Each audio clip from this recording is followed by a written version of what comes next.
Assalamualaikum warahmatullahi wabarakatuh. Halo, selamat pagi teman-teman semuanya. Gimana kabarnya hari ini? Semuanya sehat ya?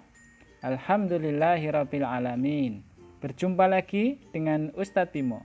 Sebelum kita mengawali aktivitas belajar kita hari ini, marilah kita bersama-sama berdoa terlebih dahulu.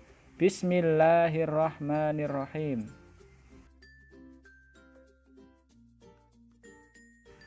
Sore itu, di dusun tempat Dayu tinggal akan mengadakan pemilihan ketua RW. Sebelum acara dimulai, Dayu membantu untuk mempersiapkan tempat pemilihan. Dayu membantu memberi alas di setiap meja. Dayu menyapu lantai ruangan tempat pemilihan. Dayu juga membantu mempersiapkan makanan dan minuman untuk panitia pemilihan. Teman-teman, berikut ini peran serta yang dapat kamu lakukan dalam pemilihan ketua RW. Yang pertama, turut serta dalam gotong royong menyiapkan tempat pemungutan suara, mengamati jalannya pemilihan ketua RW, membantu para ibu menyiapkan makanan, dan ikut menjaga ketertiban lingkungan dengan tidak mengganggu jalannya proses pemilihan. Teman-teman, sebagai warga masyarakat, kita bertanggung jawab untuk mengamati pelaksanaan pengambilan keputusan, baik pemilihan ketua RT, ketua RW, atau pemilihan kepala desa. Selain itu, masyarakat juga dapat mengamati berbagai keputusan yang dikeluarkan oleh ketua RT, ketua RW, dan kepala desa. Pengambilan keputusan bersama dapat dilakukan melalui musyawarah untuk mufakat. Namun demikian, apabila tidak mencapai mufakat, dapat dilakukan dengan voting. Untuk mengetahui tentang proses pengambilan keputusan, mari kita jawab bersama-sama pertanyaan-pertanyaan berikut ini.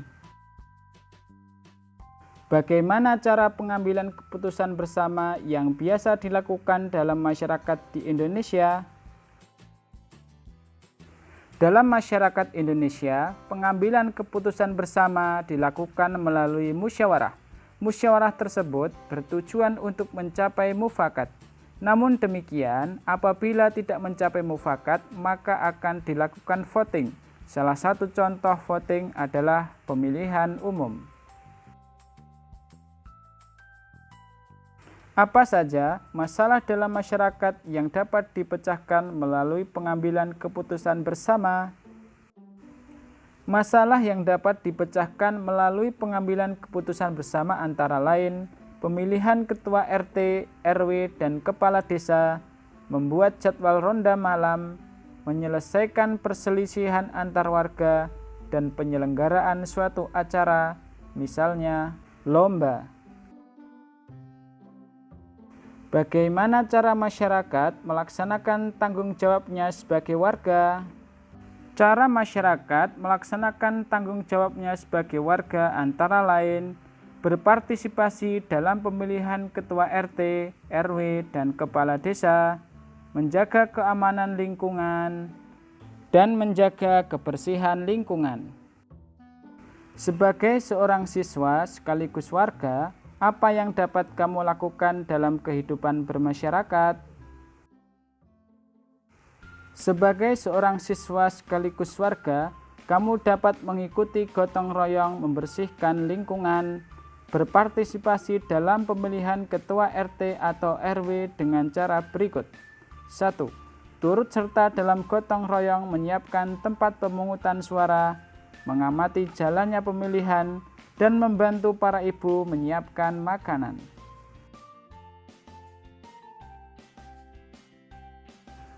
Pemilihan ketua RW di Dusun Dayu telah selesai.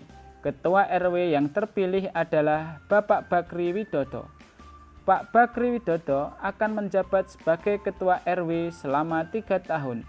Beliau boleh mencalonkan kembali sebagai ketua RW setelah selesai masa jabatan.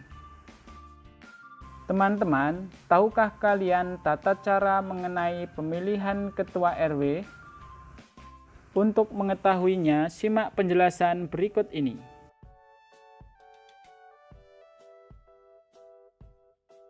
Tata cara pemilihan ketua RW diatur dalam peraturan daerah. Peraturan tersebut dapat berbeda untuk setiap daerah di Indonesia. Berikut ini penjelasan mengenai tata cara pemilihan ketua RW. Pertama, pembentukan panitia pemilihan ketua RW. Kepengurusan panitia ini harus disetujui oleh kepala desa setempat. Berikut ini merupakan tugas panitia pemilihan ketua RW. Pertama, menyeleksi calon ketua RW, menetapkan calon ketua RW yang memenuhi persyaratan, menentukan daftar pemilih, menyusun tata tertib pemilihan ketua RW, dan menyelenggarakan pemilihan.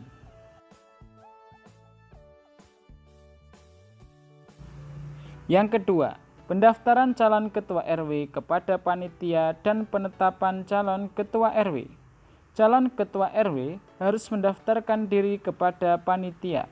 Setelah pendaftaran selesai, panitia akan menyeleksi calon ketua RW dan menetapkan calon ketua RW yang akan maju dalam pemilihan.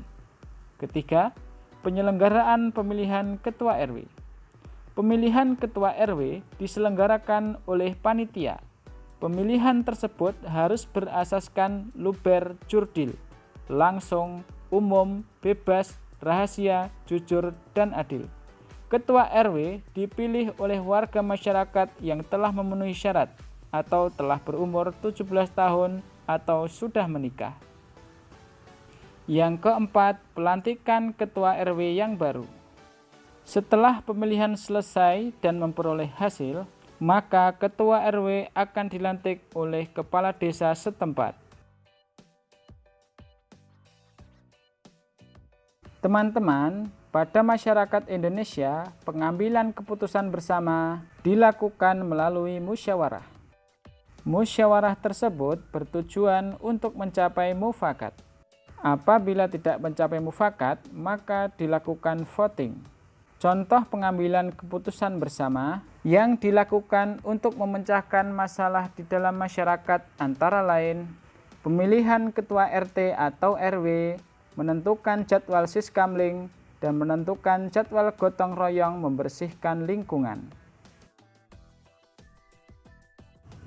Peran serta masyarakat dalam mengambil keputusan bersama antara lain mengikuti pemilihan ketua RT atau RW, mengamati jalannya pemilihan ketua RT atau RW, dan melaporkan pelanggaran yang terjadi pada saat pemilihan.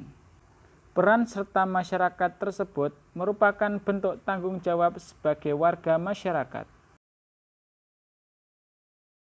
Selain memiliki tanggung jawab terhadap masyarakat, sebagai seorang siswa, kamu juga memiliki tanggung jawab kepada sekolah. Berikut ini tanggung jawab siswa kepada sekolah antara lain menghormati bapak atau ibu guru, mematuhi peraturan sekolah, menjaga nama baik sekolah, menjaga kebersihan sekolah, dan menjaga hubungan baik dengan semua warga sekolah. Program kerja pertama Pak Bakri Widodo adalah mengadakan jalan sehat bagi warganya. Jalan sehat tersebut diadakan pada hari Minggu agar dapat diikuti oleh seluruh warga masyarakat. Rencananya, jalan sehat akan dilakukan mengelilingi desa dengan menempuh jarak 6 km. Kegiatan jalan sehat berjalan dengan lancar. Warga masyarakat berjalan dengan santai sambil menikmati pemandangan alam serta mengobrol dengan warga lain. Sesampainya di garis finish, warga akan dihibur dengan kesenian daerah sambil menikmati makanan yang telah disediakan. Teman-teman, kegiatan jalan sehat merupakan contoh interaksi manusia dengan lingkungan, baik lingkungan alam maupun lingkungan sosial.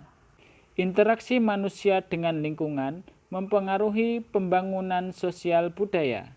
Selain itu, upaya pembangunan di bidang sosial dan budaya dapat dilakukan melalui pendidikan, baik pendidikan formal ataupun informal. Melalui pendidikan, maka akan tercapai kesejahteraan masyarakat. Berikut ini contoh aktivitas masyarakat dalam upaya pembangunan sosial budaya. mengikuti wajib belajar 9 tahun yang telah dicanangkan oleh pemerintah, mengikuti pelatihan keterampilan seperti menjahit, membatik, dan membuat karya kerajinan lainnya, turut serta dalam organisasi masyarakat, serta menjaga kerukunan antar warga masyarakat. Salah satu contoh upaya warga masyarakat dalam upaya pembangunan sosial budaya adalah dengan menjaga kerukunan antar warga masyarakat. Menjaga kerukunan antar warga masyarakat dapat memperkuat persatuan dan kesatuan bangsa Indonesia. Selain itu, bangsa Indonesia juga tidak akan kehilangan jati dirinya karena masyarakatnya selalu mempertahankan sosial dan budaya luhur bangsa Indonesia.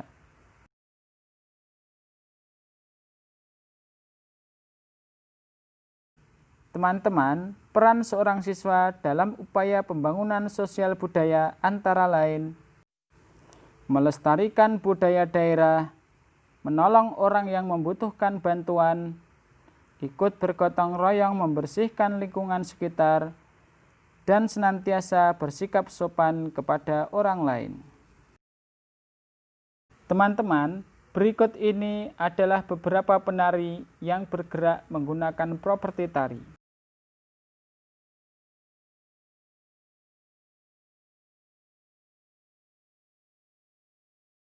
Gambar pertama menunjukkan tari legong yang menggunakan properti kipas. Yang kedua menunjukkan tari perang yang menggunakan properti pedang. Dan gambar ketiga menunjukkan tari bambangan cakil yang menggunakan properti busur dan anak panah. Teman-teman, dari beberapa contoh tersebut, kita dapat mengetahui bahwa properti tari adalah segala kelengkapan dan peralatan yang digunakan untuk melakukan gerak tari dalam penampilan atau peragaan karya tari. Properti tari dapat terbuat dari kain, kayu, besi, plastik, tembaga, atau kulit. Properti ada juga yang merupakan bagian dari busana dan aksesoris seperti selendang, panah, dan keris. Teman-teman, demikian materi kita pada hari ini. Untuk tugas kalian sudah terlampir ya. Sampai jumpa di pembelajaran selanjutnya. Tetap semangat dan selamat belajar. Wassalamualaikum warahmatullahi wabarakatuh.